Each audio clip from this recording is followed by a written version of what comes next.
Let's talk about spline modeling a bit. Well, you can see here I have 3 splines and they are currently set to be disabled here.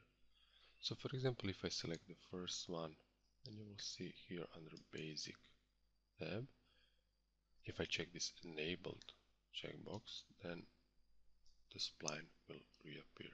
So this enabled setting and this little guy here are the same. Okay, let me again disable it. Okay. So what I want to do now is I want to create a simple spline. You can find many types of spline.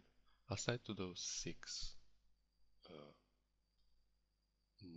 various modes of spline creation and types, you can find special splines here. For example, there is a text spline for text creation and so on and so forth. So let's create, for example, a cubic spline.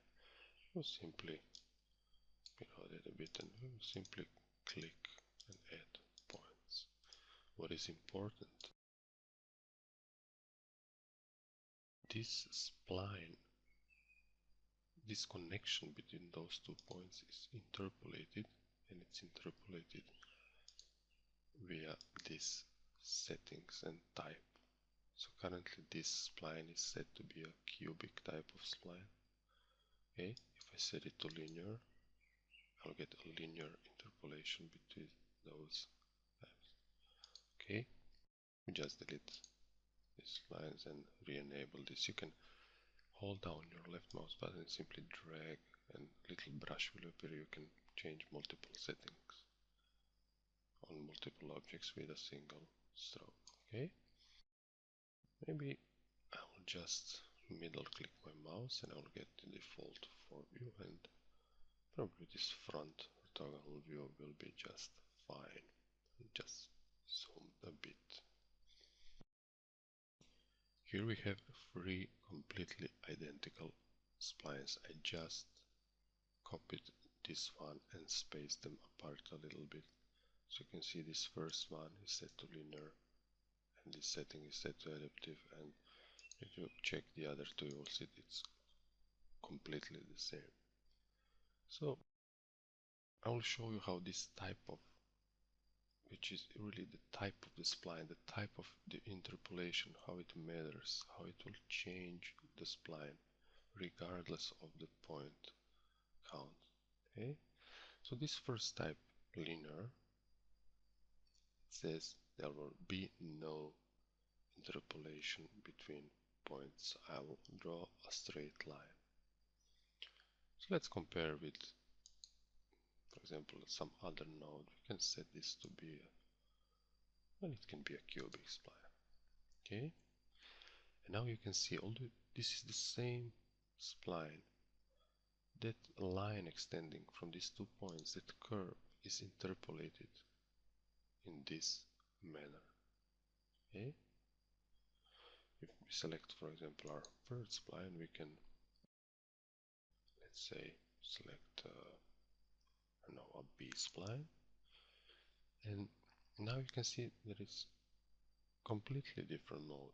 Here is our original point, exact same as this one, but see now 4D does another type of interpolation. So these are the spline types. Okay, experiment with, see what is changing and why it's changing, and you will be able to understand splines really easily. The type of spline which I prefer to use is a Bezier spline. Why? Well, if I change this to a Bezier spline, let me just, I will delete those first 2, they are kind of in the way, so delete, and just reposition this a bit.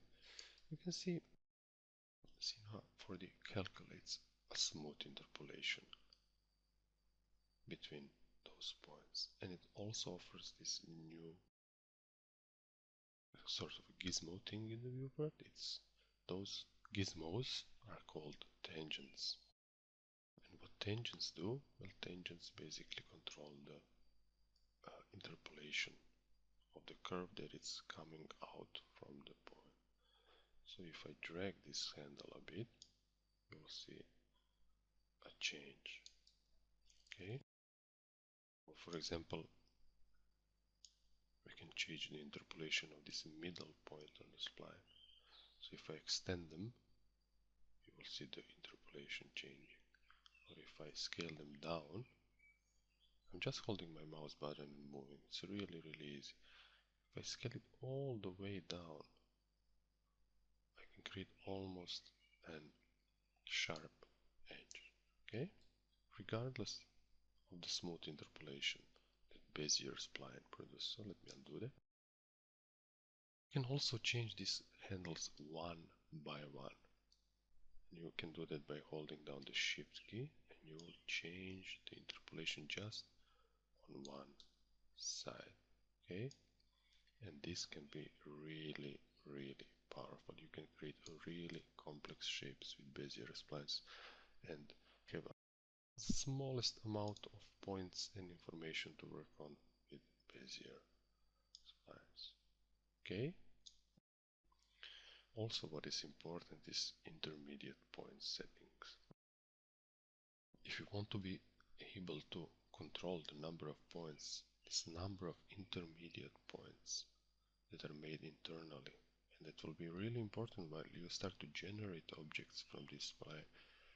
Explore all these settings, but you prefer these natural settings because you can then define manually the number of points that is created in between. So for example, if I now do a current state to object command, I will get a copy of my spline. Let me just disable this one. Okay. Now, as you can see, Cinema 4D created a new spline based on the settings and really indented those settings into a linear spline. Okay, so internally this is what happens on our first spline. See, now 4D adds points and smooths out the spline. Okay, we delete that, we enable our spline, and really understanding those Bezier splines is really a good thing to do because animation interpolation in Cinema 4D is also using Bezier splines. Okay, so that can be really helpful once you start animating and controlling that F-curves, but that's a whole another video.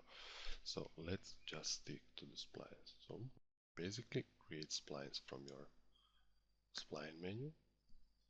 And one more thing that can be a little bit confusing. So let me create, for example, a flower spline. And I will delete this Bezier spline. Now currently this is sort of a parametric object which we can make some settings, exactly as there is a parametric cubes and spheres and well, basically starting shapes. So Cinema 4D offers some pre-made shapes which we can fiddle around so we can create our starting point.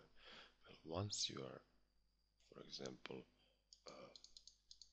made changes that you feel satisfied with, you can also hit a C button or this little guy here, and it will be converted to a spline, and this type into a Bezier spline.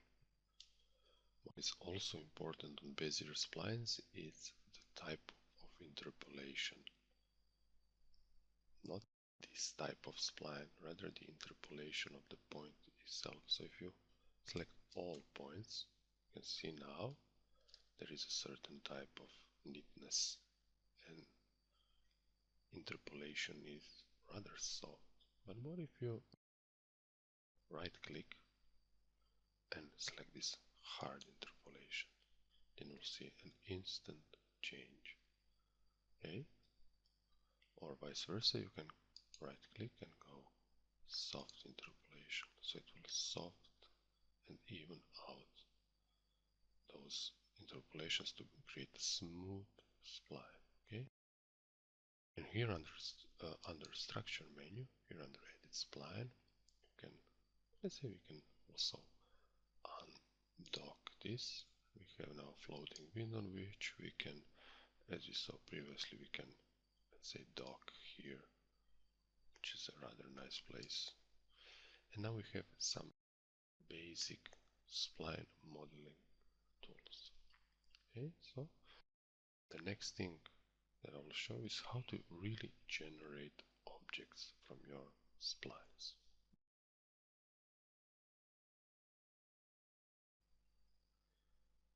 Okay, so here we are again with our flowery spline we made. One thing I want to make sure is when I close Cinema 4D, I want this layout that I made, with this docked menu to stay. Okay, so I want to go here under Window and Layout. I will save this as a startup layout since I will be working with splines and I don't want to undock and dock again, simply to speed up and simplify the process. So what we are actually trying to do is to build an object from this spline, and we will use generators for that purpose. And generators are right here. And we saw previously this hypernerves is also a generator. Okay? So if you remember, if I do the Alt click, then anything I have selected here will become a child of that new generator. So now you see something happened in the viewport. This object gained thickness and surface. So how did it happen? Well, here you can see under extrude nerves object some settings. So those generators are made to create shapes from spline. So for example, you can see here on the movement that default value is 20, I believe. If you move it a bit, you will see you can define that surface only with a single slider. Let me set something like, let's say 29 for example. And here under caps you can do additional modeling to your surface without actually modeling anything. So let's say here under cap, which are those caps of this geometry, we'll say a fillet cap. Okay, and we'll also say that for our end cap, let's say fillet cap. Now you can see you skipped so many parts if you wanted to model this by yourself, because modeling this would in fact consume some time. Here under type of generating the surface, you can see that is currently set to angles. You want to, as we always said, use quad polygons here, and you'll see instantly a change in the viewport. Okay, this doesn't look very nice for later purposes, so we will check this regular grid. Okay, and I think initially this interpolation of this object got us a far too much geometry than we actually need. So here you see that is non-destructive workflow. You can now even under this spline select natural interpolation, some things will change, and we don't have to have 8 points in between our original points, so we can lower this number a bit until we have a fairly good representation of the surface. Let's say around 4 is rather nice. Let's go back to our generator, and we already said that this type of generated surface to be quadrangles, and we said we want it to be a regular grid. This means this is what you can see, but we can also play with this width parameter a bit until we get something more decent. to work on later. Okay, so I think this is looking generally quite good. There are few simple problems here which you can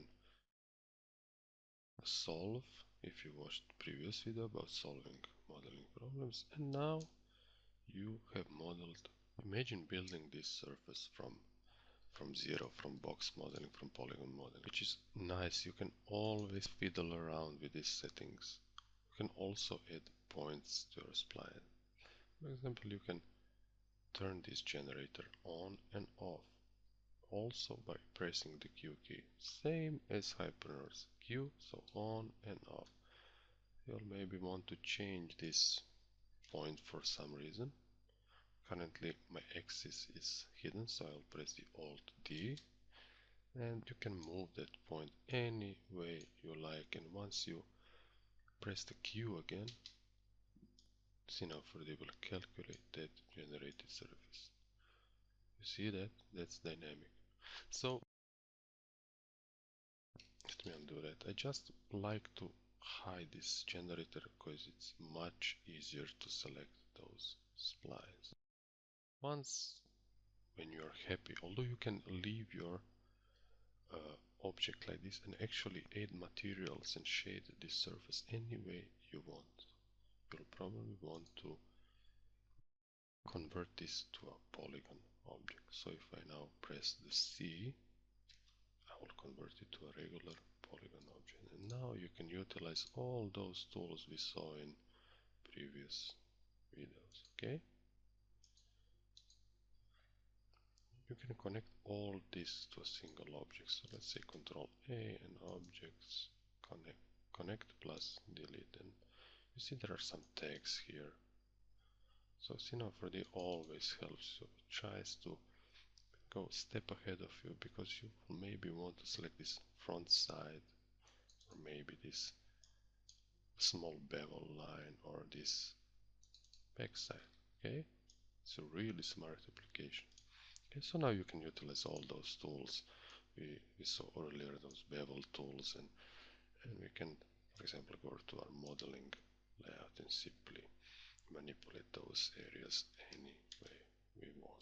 For example, we can smear this a bit with our brush tool and get some other abstract shapes. Okay, so this is the power of spline modeling, really the power of generators, and we will cover all these three generators. Okay, they are really powerful. So see you in the next lesson.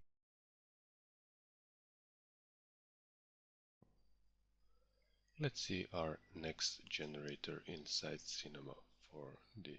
Well, we can, for example, talk about these loft NURBS. Okay, you won't see anything in the viewport until you have splines. It's just a generator. Okay, so let's, for example, create some two. Let's create this arc spline. Let's copy it. Let's drag it below loft NURBS generator. Let's copy it once with our Control key pressed. And when you pull your mouse down, you will see this little plus sign. This means it will copy this selected object. Okay. Let's move our spline a bit here. Currently, these splines are parametric splines. Okay, so you can play with various segments here, various settings here. Okay, and you will get some pre-made shapes. Always explore what is under those parametric basic settings. So let's select which our shift key both of our splines, and let's put them as a child of these loft NURBS. And you will immediately see a surface is created between those two. Let's just enable this without shading lines so we will see some details. Okay.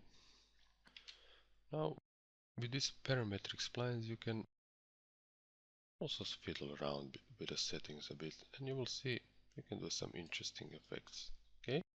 But once you are really satisfied with your shape, you should press C on your splines to convert them to regular splines, not these parametric splines, and you will gain additional control. So let's hit C, or this little guy here, if you prefer to do it that way. Okay, see? And now our splines are made editable. So now if we go to point mode, we can completely control this shape with our points. We can also fiddle around with settings. And under this generator, under this loft nerves generator, you can play with how the generated surface will look like. Okay? So there is, for example, a subdivision settings, if you want more details or less detail, or some additional settings that you can explore. For example, this linear interpolation means that the interpolation will be linear between splines. Currently you can't see an effect because there is no differentiation in movement between splines. Let me demonstrate this. We create another copy of this spline and put it also as a child. So you can stack as many splines as you want. For example, you can stack, let's say, billion splines if you like, which is probably not a good idea, but if you want it, you can do it. Let me just move this spline a bit. You can see Cinema solves that surface dynamically. Let me just pull this surface a bit. You see now we have a nice curvature. But if I go back here under loft nerves settings and check this linear interpolation, watch what happens. There will be no smooth transition, there will be no soft interpolation in this area between splines. Okay? There are some other settings, for example, this organic form. It also doesn't seem like something happened, but it did. But you can explore those settings any way you want. You can set subdivisions for U or V direction, which we talk about maybe in some other lesson about U and V direction. Okay, and this method is really good for creating complex, curvy, nice, smooth shapes. Okay, you can use any spline you want. You can, for example, create some snake-like shapes. Okay,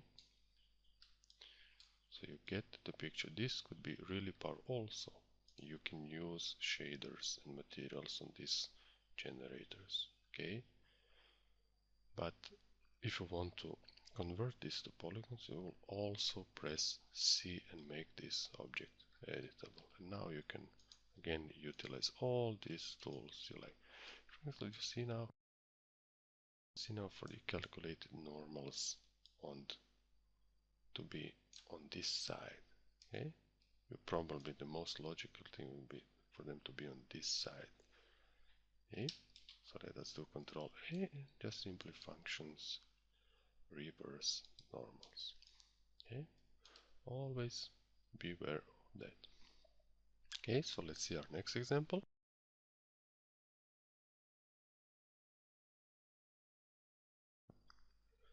So let's take a look at our next generator. So for example, we can take a look about late nerves. So let's create a new late nerves object. Well, sometimes when you are modeling with splines, it's a good thing to activate this world axis. Okay, and I will see. It's basically to help you orient in 3D world. Okay, I will draw a simple spline. So I'll middle click and go to my front view. Okay, you can see this can help you say where you are in your 3D world. Okay, we create a, let's say a B spline and create some shape here. I hid my axis with Alt D because it carried away. I also recommend you do the same, so Alt D, and Let me create some arbitrary shape. Okay, and if you for some reason want to add points on this end of the spline, you will press Ctrl and Shift, and it will say add from the back. Okay, something like this. Let me select these 2 points and simply zero them out here on the X. Okay, and this means they will be in the same plane, and I want to zero their position so they lie exactly on this X axis right in the middle. That's somewhat important for generators. Okay, so now let's see if we put that spline under late nerves generator. Something happened. Let's go to our perspective view. And you see Cinema 4D made a whole surface in circular manner from a single cross section. Okay, let me activate my axis again so I can manipulate this. And you see, you can create complex shapes with just a single spline. Okay, it's also dynamic. You can change settings as you like. So for example, what I want to change here is firstly the type of the spline. I always like bezier splines, and you will see we'll get a different surface a bit. And I'll change this to natural. Now, if you're wondering how you can go back to your four-sided view, just press F5 key, okay? Or middle. Click your mouse and middle click again where you want. Okay? You see, there is a difference between this viewport and this viewport because viewports are individually set. So you can set any viewport for individual settings right here. Okay? Really useful. Let's get back to spline. I think this number of points is a bit too much for the surface we want to describe. Okay? Let's lower this to something more reasonable, like 3. Okay, I think that's good enough. And you can also add points once you are finished with creating your spline, and even, for example, you have to press the Ctrl and Shift key to add a point. See, here under these generator options I could lower this amount of subdivisions. This controls this circular amount of subdivisions. Okay, so if I lower this too much, I will get a blocky shape. I think somewhere around 15 could work. Okay, so always target for the minimum amount of geometry that represents the desired shape. Okay, even try with 2 here. Okay, it's always better to create a simpler shape with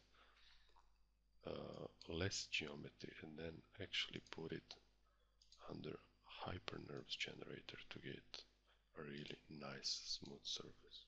Okay. Additional settings.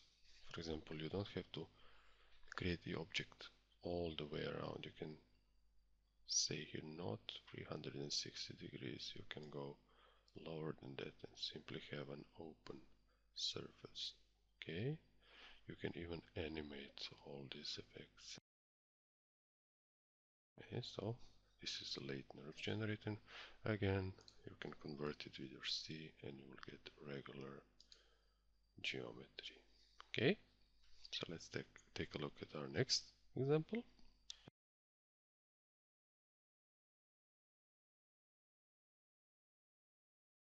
The next generator we will cover is this sweep nerves generator. Okay, so let's create one. And for this generator to work, we have to have 2 splines.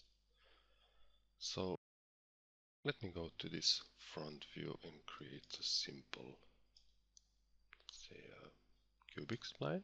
Okay, let me hide the axis. And I will create some arbitrary spline. Okay, Because for these sweep NURBS to work, you have to have a spline that is a, let's say, a path, and a spline that will define a profile. Okay, so let's create a profile spline. For example, we could choose a star spline. Okay, just simply scale that spline a bit.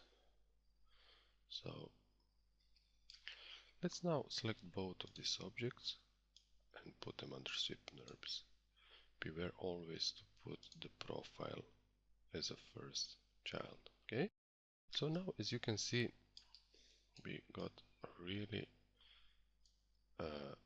an extruded shape of this star all along that spline. Okay, so you can see many practical uses so that you can create cables and various stuff, and of course you can manipulate those points later and create various shapes. You can control, for example, here under sweep NURBS, there are many options you can check on, and even add some specifics here with the spline points, and really you can, for example, scale that generator at the end, so you have a smaller start and a greater end. Okay, you can do that. You can always, for example, use another spline, so we can use here, let's say, and side spline. Why am I scaling this? Well, simply if I put this object, this spline, this parametric spline now here, it will be simply too large and you won't see effects. So let me scale that down a bit. Okay, so you get the picture. This is really extremely useful generator. Okay, the next one I'm going to talk is a Bezier NURBS object, which is the only one that doesn't have to have splines. It's kind of special. Okay, so let me create one. I will delete this. And if we now select this Bezier NURBS spline, you will actually, let me just enable this Gouraud shading. Now you can see you can set some options here. Okay, so for example, you will set the number of subdivisions and the number of points. What is really important here, it operates somewhat like hyper NURBS. So when you pull a point or manipulate it, you'll basically have a one point that actually controls a bigger area, okay? And that area is defined by this amount of points, and it always gives you smooth results. Okay, it can be really helpful when you're creating, for example, let's say some sails or some really smooth stuff. If you want to create some smooth, simple surfaces, it's very useful. Of course, you can then always press C, and you will have your polygon object that you can use standard tools on. Okay. Next lessons we will cover some deformers, and they can help you a lot also in modeling process. Okay, so see you in the next lesson.